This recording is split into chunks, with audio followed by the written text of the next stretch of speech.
the AI6 podcast with Joanne Sweeney. Maria Walsh, MEP, you're coming to us from the European Parliament in Brussels today. First of all, thank you so much for joining me on the AI6 podcast.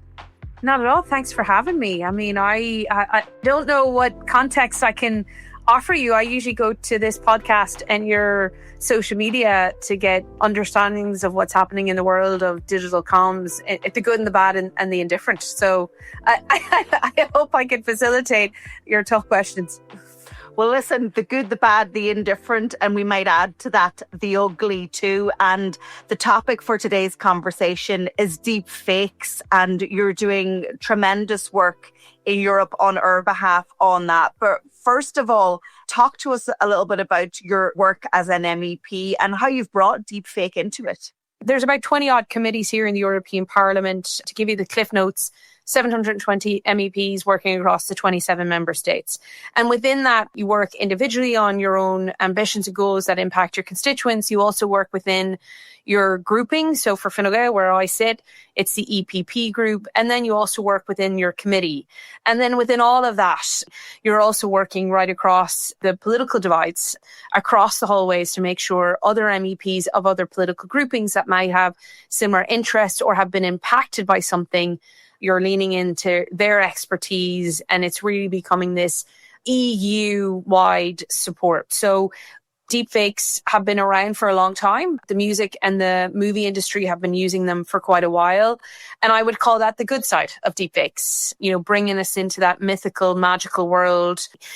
And then you have what we're talking about today and the darker side of the web, which is growing, which is a very, very big concern. So deepfakes being AI generated, so synthetically created content, video, image, or voice audio file, which is incredibly important when we talk about the political world too, and how information transcends out there.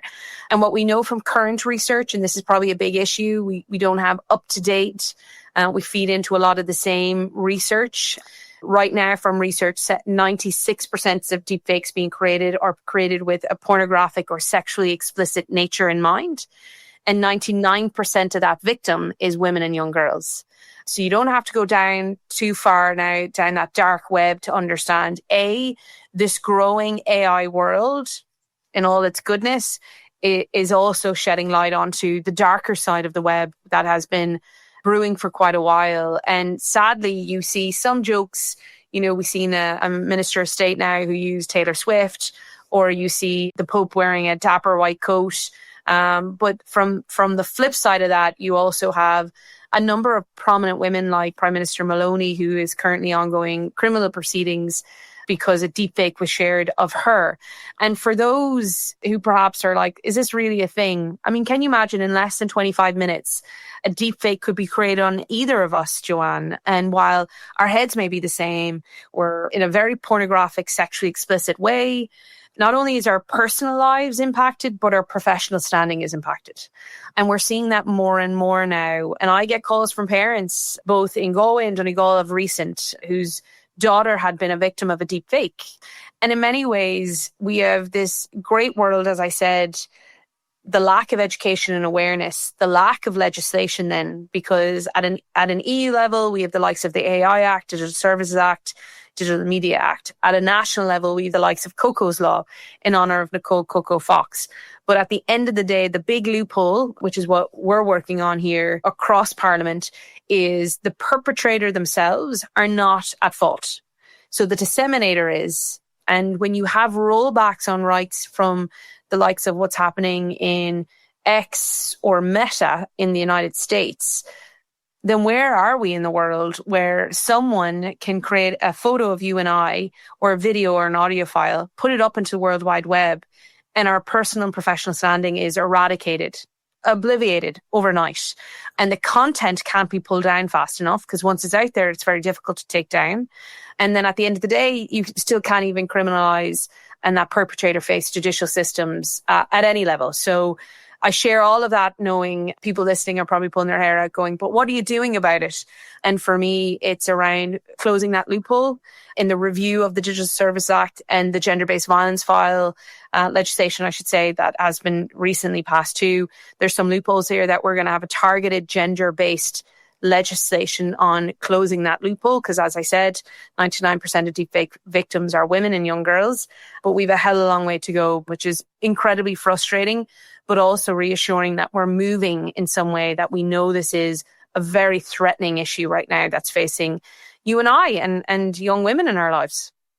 You know, you put the question to yourself, what are you doing? Well, I would say you're doing a lot. I've seen you raise it in the European Parliament. You've been right across Irish media. But also what I want to say is the ability to articulate what deepfake is, how it affects us, how quickly it's done, and identifying that loophole, I think is huge strides. But you've also taken the deepfake fight back to Ireland, and you've also written to our Minister for Justice, Jim O'Callaghan. What's the approach there? What does he need to do?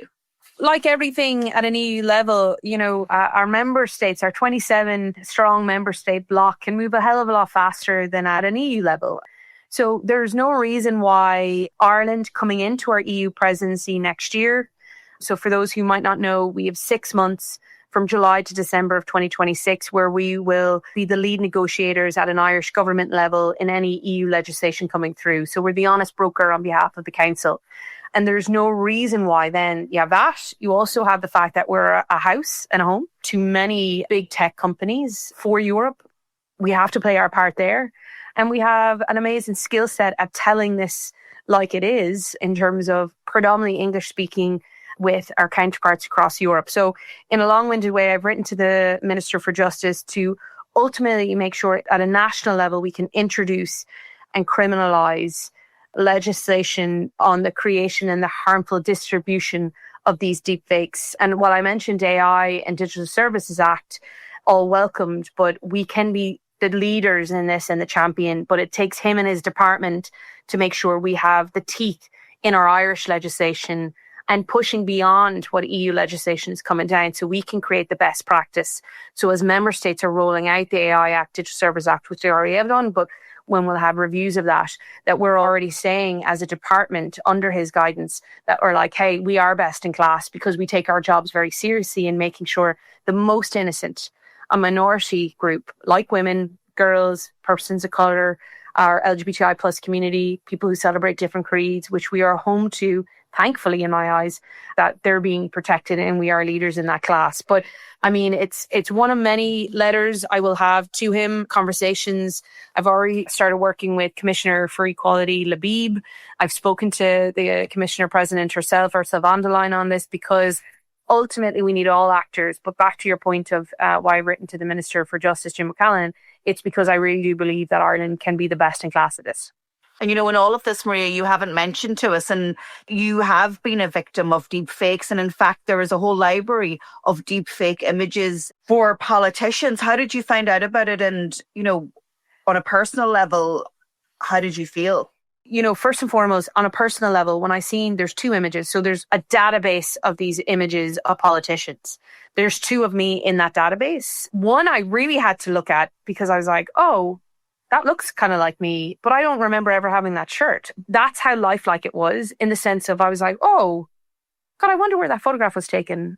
And it was only because I don't own the item of clothing. So if it was like a black top like I'm wearing now, I would have never seen the difference. And then the second looked a little bit like me, but there was something just awry with it. So I knew that was a deep fake. Now, they're very innocent. They were not explicit, but they're out there. And the worrying sign with that is if a perpetrator took those 2 images and put a sentence that I did not say out there and you disseminate that out.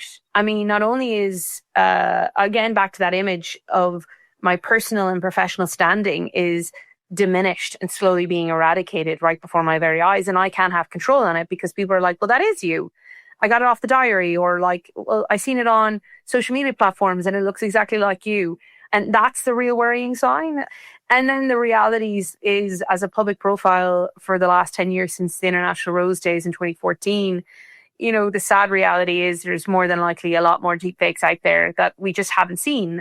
And you go back to the person who, and I always think about this, the person who's sitting in their house right now, or who's in a secondary school, or in an office like I am now, who then doesn't have as much support in their lives as I do. I work with highly skilled folks, predominantly women, who I know have my back. And I also know I have a party both at EU and national level to support me. And I have direct access to independent media to get the message out, while it'll be very slow and very difficult to get into every house that sees that. But not everybody has that privilege. There's no helpline for if a deepfake has gone out on you. There's only so much Garda Síochána can do. We need the skill set growing in the deepfake space for sure at an EU and national level. And then there's only so much a minister like Jim O'Callaghan can do too, to close a loophole yesterday to protect something that has happened already. So there's a lot of greyness to that. And that's a terrifying reality of the world we're living in. The point you make about you having that army of support compared to somebody who is affected directly by a deepfake who doesn't, then we're into minding their mental health and having shame attached to being a victim of a deepfake. And so I think it's an important message to say, if you are a victim of a deepfake, the shame isn't on you, it's on the perpetrator. That's a really important message, right?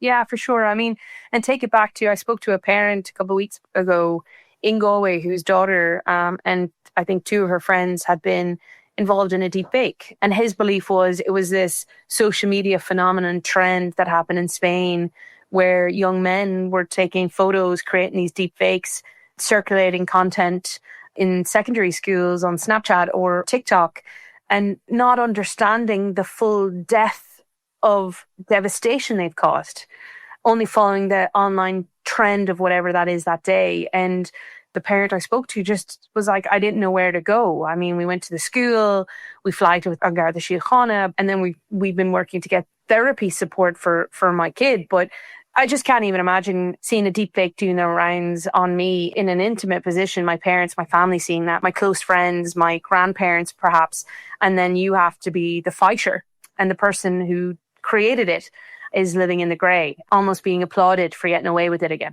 And that's the type of gender-based violence we're talking about here. And the set of grandparents in Donegal who called into Highland Radio asking of what do we do and where do we go? The terrifying reality is we don't have, as I said, that hotline to say this has happened. Ultimately, it should never happen. It should never even get online. And I got to give a shout out to Women's Aid, who have done incredible work at raising the awareness that the likes of our tech giants for a long period of time were promoting these Nudify apps. So these applications that were for free and creating these deepfakes, and they were being pushed on various forms of social media platforms, enticing people to create deepfakes.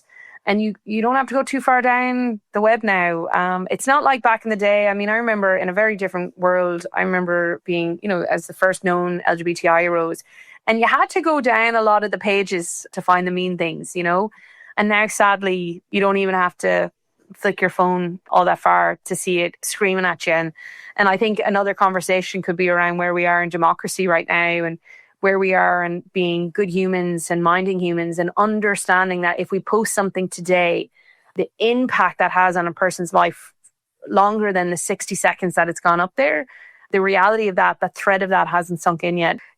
When you enter into the workforce, or you're applying for finance, or you're going for that promotion, or trying to get on that school board, whatever it may be, people can Google you or search for you in different platforms. So the impact is long standing, and that seriousness is what we need to get through to people. And that's the education piece. That's the awareness piece like we're having here. The judicial system and the legal system we need to work on. We need the expertise. We need people watching this saying, and all your podcasts to say, hang on a second, I want to get into that world. A, because it's a growing economy. B, because I think I can make impact, and I know I can, and I'm doing it for the better versus the worse. We need all of that to work in parallel to actually combat what young women and girls are going through on a daily basis. The more of us that can champion AI for good, the better. Well, listen, yeah. Maria Walsh, MEP for Midlands North West in Ireland, thank you so much for joining me on the AI6 podcast. Thank you for your time, and thank you for your work. Can I just say on behalf of all your viewers, thanks for educating us, because these type of conversations, I know the amount of work you do behind the scenes to make sure you have guests that are informative, but also empathetic and have that authenticity so that people connecting to it also understand the seriousness of it, but also that they have power to do something on it. So kudos to you and thanks very much for having me. The AI6 Podcast with Joanne Sweeney.